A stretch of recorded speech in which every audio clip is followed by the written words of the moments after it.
அடுத்து வரும் நிகழ்ச்சியானது ஜாய்ஸ் மேயர் ஊழியங்களின் நண்பர்கள் மற்றும் பங்காளர்களால் தாங்கப்படுகிறது.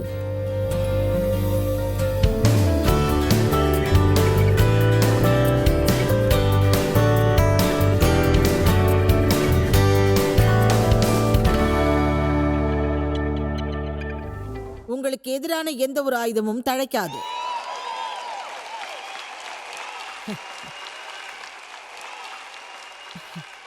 அதற்கு நல்ல வரவேற்பு இருக்கும் என்று நான் நம்புகிறேன். ஏசாயா அதிகாரம் 54 வசனம் 17. உனக்கு எதிராக உருவாக்கப்படும் எந்த ஆயுதமும் வாய்க்காதே போ. அதுவே சமாதானமும் நீதியும் பாதுகாப்பும் வெற்றியும் ஆகும். இது கர்த்தருடைய வேலைக்காரரின் சுதந்திரமும் என்னால் உண்டான அவர்களுடைய நீதியுமாய் இருக்கின்றது. மீண்டும் சொல்கிறேன், என்னால் உண்டான அவர்களுடைய நீதியுமாய் இருக்கின்றது. இந்த வார இறுதியில் இதை பற்றி நாம் விளக்கமாய் பேசுவோம். இப்பொழுது இந்த வேதவசனம் பற்றிய சில விளக்கங்களை சொல்ல நான் விரும்புகிறேன். உங்களுக்கு எதிராக உருவாக்கப்படும் எந்த ஆயுதமும் வாய்க்காது. உனக்கு எதிராக குற்றஞ்சாட்டும் எந்த நாவையும் நீ குற்றப்படுத்துவாய். அது சரிதானே? தங்களை பற்றி தீர்மானிக்கப்படுவதையும் குற்றப்படுத்துவதையும் யாருமே விரும்ப மாட்டார்கள். என் தவறை நீ காட்டுவாய் என்று அது சொல்கிறது. ஆனால் ஒரு கிறிஸ்துவரின் நடைமுறை வாழ்க்கையில் நம்மை பற்றி தீர்மானிப்பவர்களையும் நம்மீது குற்றம் சொல்கிறவர்களையும் எப்படி நம்மால் அடையாளம் காட்ட முடியும்? நம்மை எப்படி நாம் பாதுகாக்க முடியும்? அவர்கள் மீது வெறுப்படைந்து அவர்களை பற்றி தவறாக பேச முடியுமா? அது எதுவுமே சரி வராது. அப்படித்தானே? இயேசு அவமதிக்கப்பட்ட போது பதிலுக்கு யாரையும் அவர் அவமதிக்கவில்லை. அவர் மீது பழி சுமத்திய போது பதிலுக்கு யார் மீதும் அவர் பழி சுமத்தவில்லை. அவர் தம்மை விசுவாசித்தார். தன்னை பற்றிய ஒரு நல்ல தீர்மானத்தோடு இருந்தார். எனவே அதன் அடிப்படை விஷயத்தை நாம் புரிந்து கொள்ள வேண்டும். அதாவது நம்மை பற்றி பிறர் தவறாக பேசினாலும் நாம் தேவனின் வழியில் நடந்து கொள்ள வேண்டும். பிசாசின் வழியில் சென்று அவர்களைப் போல் நாமும் இருக்கக்கூடாது. அதை மீண்டும் நான் சொல்கிறேன். அந்த மாதிரியான நேரத்தில் நாம் தூண்டப்படுவோம். இனிமேல் என்னை பற்றி நீ அப்படி பேச முடியாது. அப்படி நீ பேச முயற்சித்தால் பதிலுக்கு நானும் பேசுவேன். என் வாழ்விலிருந்து உன்னை விலக்கி வைப்பேன். என்னை பற்றி நீ சொன்னதை பிறர்களிடம் சொல்லுவேன். அப்படி நாம் செயல்பட நினைத்தால் முதலாவதாக மனிதர்களோடு போரிடுவதை கைவிடுவோம். பைபிள் நமக்கு சொல்கிறது, நமது போர் மாம்சத்தோடும் இரத்தத்தோடும் இருக்கக்கூடாது, ஆனால் கொள்கையோடும் வல்லமையோடும் உயர்மட்டத்தில் உள்ள சிறுமைத்தனத்திற்கு எதிராகவும் நமது போர் இருக்க வேண்டும். அவர்கள் யாரையும் விசுவாசிக்க மாட்டார்கள். எனவே அந்த எதிரிகள் நமக்கு எதிராக வராதபடி செய்ய வேண்டியது நமது பொறுப்பு. அதுதான் உலகில் உள்ள அனைத்து தீமைகளின் அடிப்படையாகும். நமக்கு உண்டாகும் எல்லா தீமைகளுக்குமான ஆதாரம் அதுதான் என்று வேதம் சொல்கிறது. பிசாசை, சாத்தானை, நம்மை ஏமாற்றுபவர்களை, அதை போன்ற பல பல மோசமானவைகளை வேதம் குறிப்பிடுகிறது.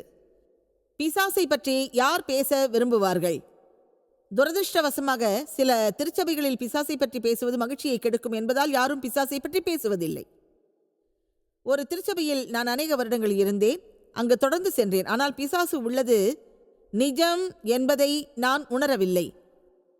அது ஏதோ ஒரு மாறுபட்ட தோற்றம் என்று நினைத்தேன். ஒரு சிகப்பு நிற அங்கி அணிந்து கொண்டு கையில் ஒரு கூரான கோலோடு நீண்ட வாளோடு வந்தால் அதுதான் பிசாசு. பிசாசு ஒன்று உள்ளதென்பதை நான் அறிந்திருந்தேன். ஆனால் அது எப்படி இருக்கும், அதனால் என் வாழ்வில் என்ன பிரச்சனை வரும் என்பதை நான் அறியவில்லை. எனவே முதலாவதாக நீங்கள் செய்ய வேண்டிய காரியம், யாராவது உங்களை பற்றி தீர்மானித்து உங்களை பற்றி குறை சொன்னால் அவர்களுக்காக ஜெபியுங்கள். ஏனென்றால் பிறரை பற்றி தீர்மானிப்பதும் குறை சொல்வதும் எவ்வளவு ஆபத்தானது என்ற வெளிப்பாடு அவர்களுக்கு அவசியம். அதை நீங்கள் யாரும் செய்ய மாட்டீர்கள் என்று நான் உண்மையில் நம்புகிறேன். எனவே அதை பற்றி இப்போது ஒரு பிரசங்கம் செய்வது அவசியமில்லை. ஆனால் அதை செய்வது மிகவும் ஒரு ஆபத்தான விஷயமாக இருப்பதால் சில விஷயங்களை மட்டும் இப்போது சொல்கிறேன். வேதம் சொல்கிறது, பிறரை நீங்கள் தீர்மானிக்கும்படியே நீங்களும் தீர்மானிக்கப்படுவீர்கள். பிறரை நீங்கள் குறை சொல்வது போலவே பிறரும் உங்களை பற்றி குறை சொல்வார்கள். எனவே இந்த வேத வசனத்தில் நீங்கள் பலனடைய வேண்டும் என்று நினையுங்கள். அநேக நேரங்களில் ஒரு வேத வசனத்தை நாம் படித்துவிட்டு பலனடைய விரும்புகின்றோம். ஆனால் அதற்காக நாம் செய்ய வேண்டிய எந்த ஒரு காரியத்தையும் நாம் செய்ய மாட்டோம். மேலும் ஒரு வேத வசனத்தில் ஒரு பகுதியை மட்டுமே நாம் நினைக்கிறோம். உனக்கு எதிராக உருவாக்கப்படும் எந்த ஆயுதம் வாய்க்காதே போம். அதை வேதம் எப்படி சொல்கிறது? பிசாசு என் காலடியில் உள்ளான், அவன் தோற்கடிக்கப்பட்டான். உனக்கு எதிரான எந்த ஆயுதமும் வாய்க்காது, எந்த நாவையும் நீ குற்றப்படுத்துவாய். உங்களை பிறர் குறை சொன்னாலும் நீங்கள் தேவன் வழியில் நடந்து கொண்டால் உங்களிடம் அவர்கள் குறை காண முடியாது. ஒருவேளை உங்கள் எதிரி அவர்கள் மூலமாக அதை செய்தாலும் அவர்களை நீங்கள் எதிர்த்து நில்லுங்கள். ஆமென். சமாதானத்தில் 4 விதங்கள் உண்டு. அவை உள்ளபடியே 4 நற்செய்திகளாகும். அதுவே சமாதானமும் நீதியும் பாதுகாப்பும் வெற்றியும் ஆகும். இது கர்த்தருடைய வேலைக்காரரின் சுதந்திரமும் என்னால் உண்டான அவர்களுடைய நீதியுமாயிருக்கிறது. அது ஒரு அருமையான விஷயம், எனக்கு மிகவும் பிடித்தது. இயேசு நமக்காகப்பட்ட பாடுகளும் பெற்றுத்தந்த நன்மைகளும் ஏராளமாக உள்ளன. அவை விசுவாசத்தால் வந்தவை. அதே சமயம் உண்மையான விசுவாசம் ஒரு நல்ல வாழ்க்கை முறையை நமக்கு வழங்கும். ஒரே இரவில் நாம் மாற முடியாது, ஆனால் நாம் என்றும் நிஜமாக இருப்போம். எல்லோரும் சொல்லுங்கள், நிஜம். தேவனுடன் உண்மையான தொடர்பில் உள்ளவர்கள் சிறிது சிறிதாக வளருவார்கள். மகிமையிலிருந்து மகிமையை அவர்கள் பெறுவார்கள். அது முடியும். நீங்கள் மீண்டும் பிறந்து நிச்சயமாக மாறுதல் பெற முடியாது. எனவே உள்ளபடியே இருங்கள், ஏனென்றால் கிறிஸ்து உங்களுக்குள் இருக்கிறார். மேலும் அப்படிப்பட்ட ஒரு வாழ்வு உங்களுக்கு வசதியாக இருக்கும். விரிவாக்க வேதத்தில் உள்ள விளக்கங்களை நான் மிகவும் நேசிக்கிறேன். அந்த வசனத்தின் கடைசி பகுதியானது என்ன சொல்லுகிறது என்றால், இது கர்த்தருடைய வேலைக்காரரின் சுதந்திரமாய் உள்ளது. கர்த்தருடைய வேலைக்காரர் பேசுவது ஒருவர் திருச்சபைக்கு சென்று ஏதோ ஓரிடத்தில் அமர்ந்து பேசுவதை போன்றது அல்ல, அல்லது கார் பம்பரில் ஒரு மீன் ஸ்டிக்கரை ஒட்டுவது போன்றதல்ல, அல்லது கழுத்தில் சிலுவை அணிவது போன்றதல்ல. கர்த்தருடைய வேலைக்காரர்கள் சுதந்திரம் உள்ளவர்கள். அவர்களுக்கு எதிராக உள்ள எந்த ஒரு ஆயுதமும் வாய்க்காது போகும். காரணம் என்னவென்றால், அவர்கள் நல்ல தன்மையுள்ள ஊழியர்கள். கேபிட்டல் எஸ் என்பது இயேசுவை பற்றி குறிப்பிடுவதாகும். அதை பற்றிதான் இவ்வாறு சொல்வார்கள்.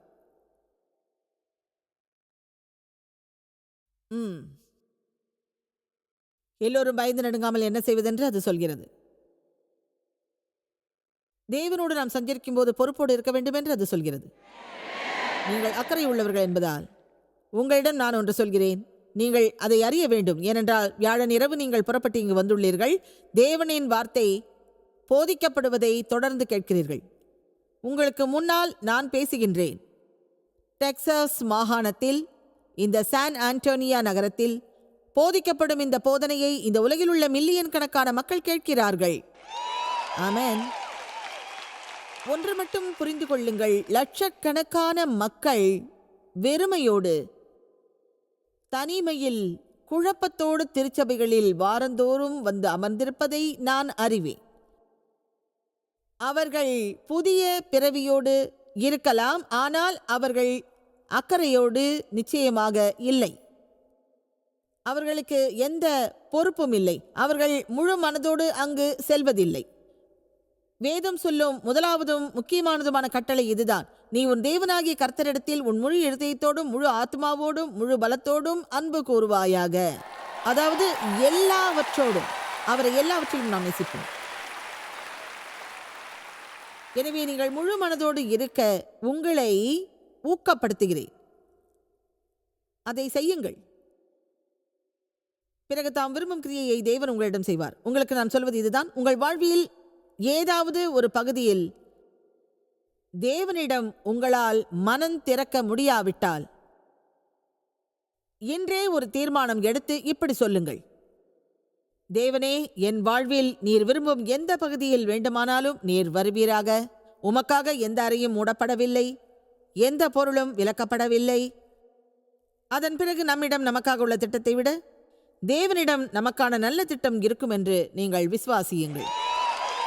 ஆமென்.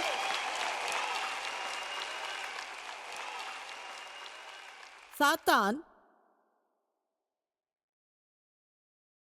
நாம் பசியோடு இருப்பதை விரும்புகிறான். நாம் மன்னிக்காமையோடும் வெறுப்போடும் பிறரை புண்படுத்தும் குணத்தோடும் இருப்பதை அவன் விரும்புகிறான். இங்குள்ள எந்த ஒரு நபரும் பிறரால் புண்படாமல் இருந்திருக்க முடியாது.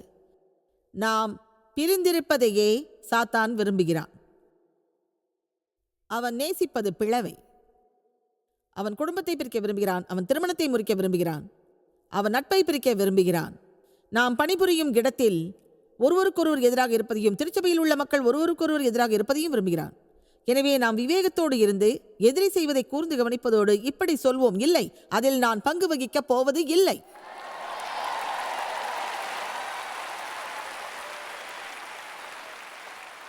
தேவன் சொல்கிறார், சங்கீதம் 133 வார்த்தை சொல்கிறது, எங்கு ஒற்றுமை உள்ளதோ அங்கு ஆசீர்வாதமும் அபிஷேகமும் இருக்கும்.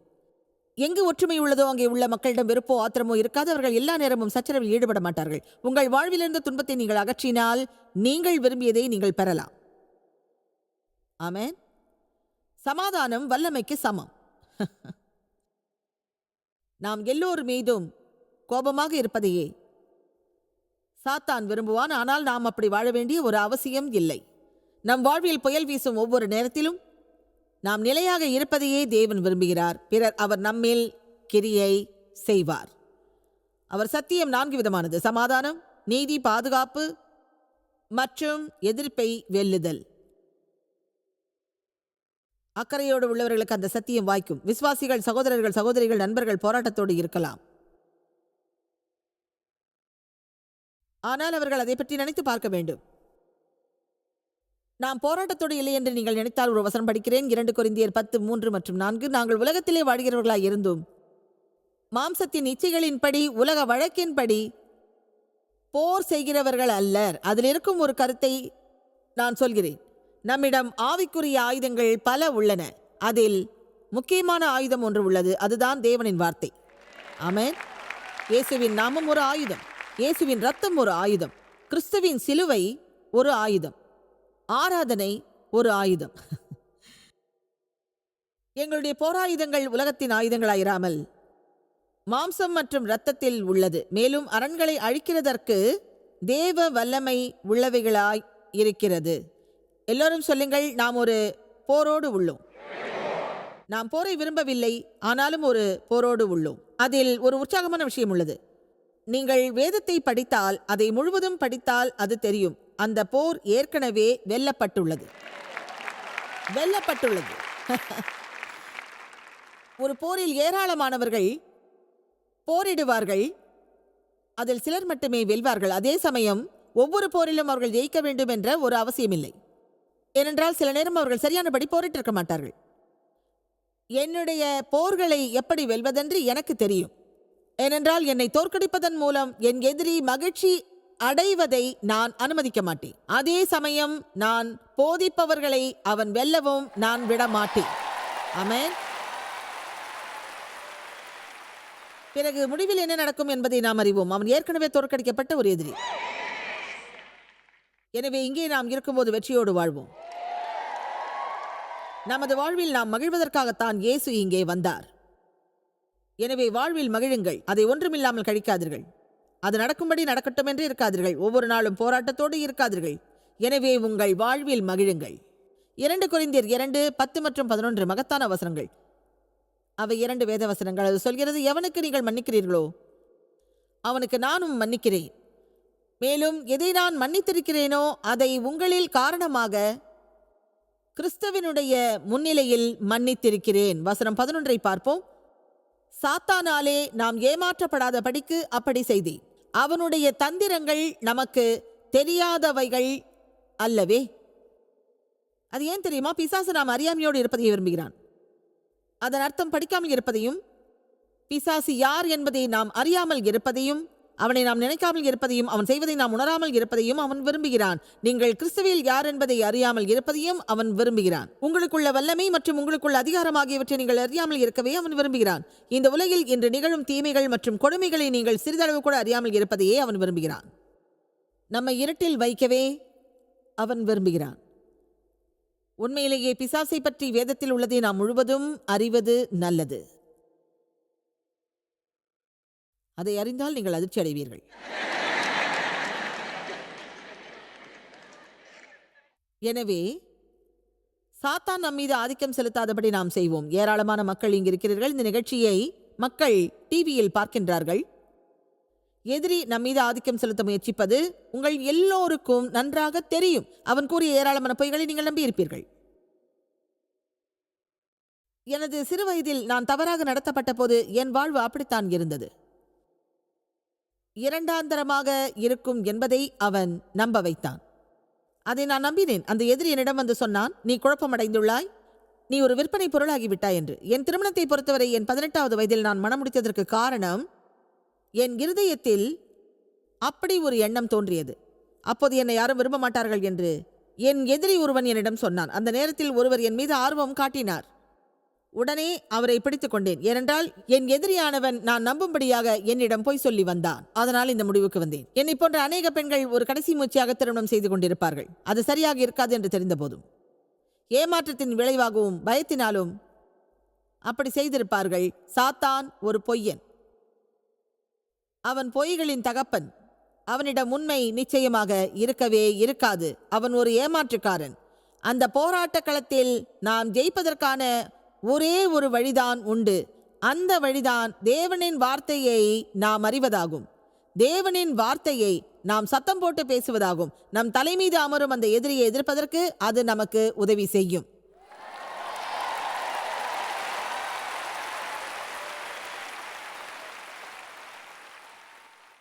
கிறிஸ்துவின் விசுவாசிகள் என்ற முறையில் நமது அதிகாரத்தை நாம் பயன்படுத்த வேண்டும். சாத்தானிடம் வல்லமை உள்ளது, ஆனால் அவனிடம் இல்லாதது நம்மிடம் உள்ளது. நம்மிடம் வல்லமையோடு அதிகாரமும் உள்ளது.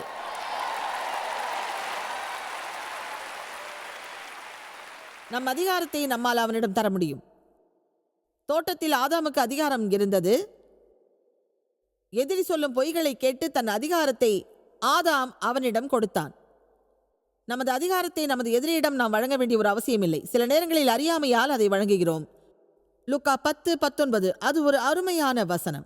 இதோ அதிகாரம் கொடுக்கிறேன். அவரிடம் அதிகாரம் இருந்ததால் அவர்களுக்கு அதை வழங்கினார். எல்லோரும் சொல்லுங்கள், என்னிடம் உள்ளது. இதோ பாம்புகளையும் தேள்களையும் நசுக்கவும் எதிரியினுடைய சகல வல்லமையையும் மேற்கொள்ளவும் அதிகாரம் கொடுக்கிறேன். ஒன்றும் உங்களை சேதப்படுத்த மாட்டாது.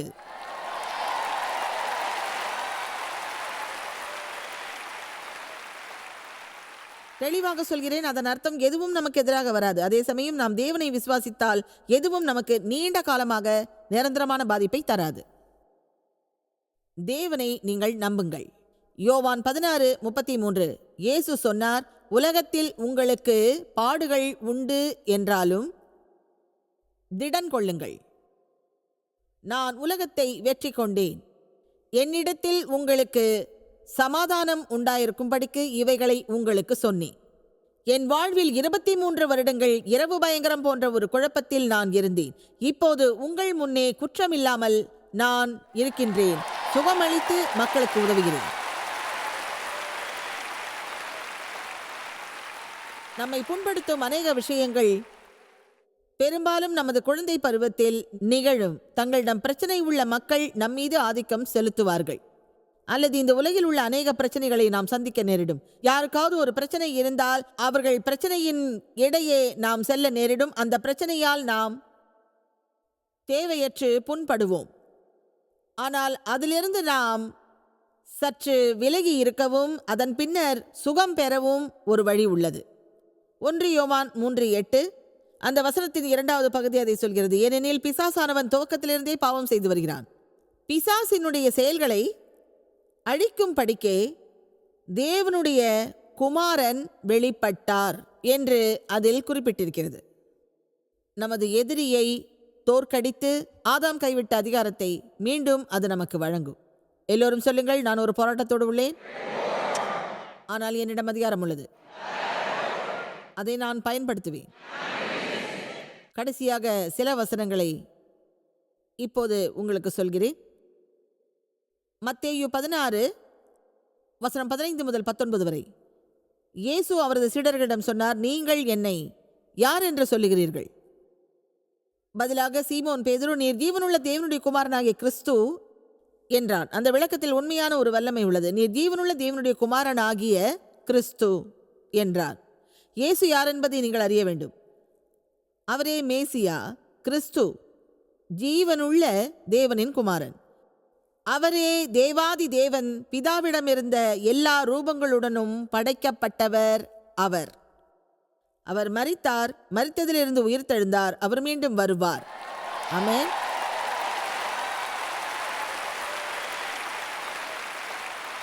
அவரை நாம் சந்திப்பதற்கு தயாராக இருப்போம். ஆமென்.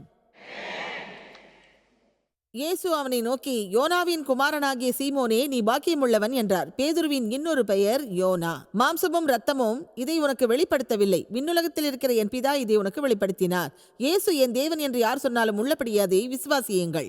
அதை பற்றி தீர்மானிக்க நீங்கள் காத்திருக்காதீர்கள். தேவன் தாமே அதை உங்களுக்கு வெளிப்படுத்தியுள்ளார். உங்களில் அநேகம் பேர் விசுவாசிப்பதை நான் நன்றாக அறிவேன். இயேசு சிலுவையில் நமக்காக மரித்ததையும் நம் பாவங்களை விலக்கியதையும் நாம் அறிவோம். ஆனால் அது நிகழ்ந்ததை நாம் யாரும் காணவில்லை. தேவன் நமக்கு வெளிப்படுத்தாதவரை அதுபோன்ற விஷயங்களை நம்மால் விசுவாசிக்க முடியாது. அவர் பேதுருவிடம் சொன்னார், நான் யார் என்பதை நீ விசுவாசிப்பது தேவனால் வழங்கப்பட்டதென்றார். எல்லா மனிதர்களுக்கும் அந்த விசுவாசம் கொடுக்கப்பட்டுள்ளது. ஆனால் அதை வைத்து நாம் செய்யப்போவதென்ன? நான் உனக்கு சொல்கிறேன், நீ பேதுருவாய் இருக்கிறாய். இந்த கல்லின் மேல் என் சபையை கட்டுவேன். பாதாளத்தின் வாசல்கள் அதை மேற்கொள்வதில்லை. அவை வலிமையாக இருக்கும், எதையும் எதிர்த்து நிற்கும். பேதுருவின் மீது சபையை கட்டுவேன் என்று அவர் அர்த்தப்படுத்தவில்லை. அதன் அர்த்தம் பேதுருவின் விசுவாசம் அதிலிருந்து வெளிப்பட்டது. அந்த சபை அப்படித்தான் இருக்கும். நமது உணர்வின்படி வாழாமல், நாம் காணுவதன்படி வாழாமல், விசுவாசத்தின்படி நாம் வாழ்ந்தால் இப்படி நாம் சொல்லலாம், நீரே கிறிஸ்து, வாழுகின்ற தேவனின் குமாரன். இந்த வார்த்தையில் உங்களுக்கு நிச்சயமாக விசுவாசம் இருந்தால், நீங்கள் அதில் உறுதியோடு இருந்தால், நரகத்தின் வாசல்கள் உங்களுக்கு எதிராக திரும்பாது. சரி, இப்போது இது இங்கிருந்து போய் முக்கியமான ஒன்றை தருகிறது. பரலோக ராஜ்யத்தின் திறவுகோல்களை நான் தருகிறேன். அந்த திறவுகோல்களே ஜெபம். ஜெபம் பரலோகத்தை திறக்கிறது. நீங்கள் ஜெபிக்கும் போது மிகப்பெரிய வல்லமை செயல்பட தயாராகும். இப்போது ஜெபத்தை பற்றி பேசுவதற்கு நேரமில்லை. நான் இதை மட்டும் சொல்கிறேன், தயவு செய்து கவனமாக கேளுங்கள். நீங்கள் பெற்றுக்கொள்ளவில்லை ஏனென்றால் நீங்கள் கேட்கவில்லை. நீங்கள் ஜெபிக்கும் வரையில் வழி தேவையில்லை. நீங்கள் பிரச்சனைகளை பார்க்கும்போது அப்போதே ஜெபியுங்கள். பரலோக ராஜ்யத்தின் திறவுகோல்களை நான் தருகிறேன். உலகத்தில் நீ கட்டுகிறது எதுவோ அது விண்ணுலகத்திலும் கட்டப்பட்டிருக்கும். உலகத்திலே நீ கட்டவிழ்ப்பது எதுவோ அது விண்ணுலகத்திலும் கட்டவிழ்க்கப்பட்டிருக்கும் என்றார். விரிவாக்க புத்தகத்தில் அது தெளிவாக சொல்லப்பட்டுள்ளது. நீ கட்டுகிறது எதுவோ அது சரியற்றதாக, நீதிக்கு புறம்பாக இருந்தாலும் உலகத்திலே நீ கட்டுகிறது விண்ணுலகத்திலும் கட்டப்படும். உலகத்திலே நீ கட்டவிழ்ப்பது எதுவோ அது விண்ணுலகத்திலும் கட்டவிழ்க்கப்பட்டிருக்கும். ஜெபம் என்ற திறவுகோல்கள் மூலம் தேவனின் விருப்பத்தை பரலோகத்திலிருந்து பூமிக்கு கொண்டு வருவதற்கான வல்லமையை நான் உனக்கு தருகிறேன் என்று அவர் சொல்கின்றார். எனவே பரலோகத்தில் கட்டப்படுவதை இங்கே நீங்கள் கட்டலாம். பரலோகத்திலே கட்டவிழ்க்கப்படுவது எதுவோ அதை உங்கள் வாழ்விலும் நீங்கள் கட்டவிழ்க்கலாம் என்று சொல்லப்பட்டுள்ளது. நான் பிசாசை கட்டி போட்டு பரிசுத்தாவியின் வல்லமையை கட்டவிழ்த்து இந்த பூமியில் அது பெருகுவதை இன்று செய்துள்ளேன்.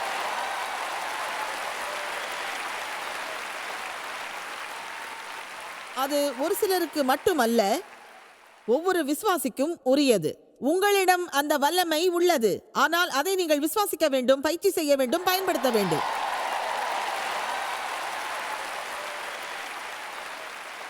உங்களிடம் ஒன்று சொல்கிறேன், உங்களுக்காக நீங்கள் போராடாவிட்டால் வேறு யாரும் உங்களுக்காக அதை செய்ய மாட்டார்கள். உங்களுக்காக போராடும் ஒரு தாய் இருக்கலாம், உங்களுக்காக போராடும் ஒரு பாட்டி இருக்கலாம். ஆனால் உங்களுக்காக நீங்கள் போராடுவதே நல்லது. ஏதோ ஒரு சூழ்நிலையில் உங்கள் வாழ்வில் கோலியத்தை நீங்கள் எதிர்க்க வேண்டியிருக்கலாம். அது இப்பொழுதாகவும் இருக்கலாம். அவனை எதிர்கொள்ளுங்கள், அவனை அவனது இடத்தில் தள்ளுங்கள். பிறகு அவன் தன் நிலையையும் உங்கள் நிலையையும் அறிவான்.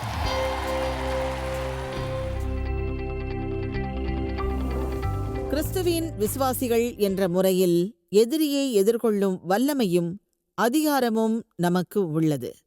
நாம் தேவனின் பங்குதாரர்கள். அவர் பங்கை நாம் செய்ய முடியாது, நமது பங்கையும் அவர் செய்ய மாட்டார்.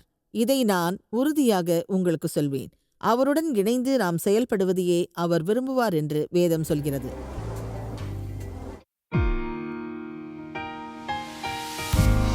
இந்த ஊழியத்தை உலகமெங்கும் சாத்தியமாக்கும் நண்பர்களுக்கும் பங்காளர்களுக்கும் எங்களது நன்றியையும் பாராட்டுகளையும் தெரிவிக்கிறோம். ஒன்றாய் இணைந்து நாம் பசி உழவுகளை போஷித்து உடைகளை கொடுத்து தேசங்களுக்கு சுவிசேஷத்தை சொல்லி வருகிறோம்.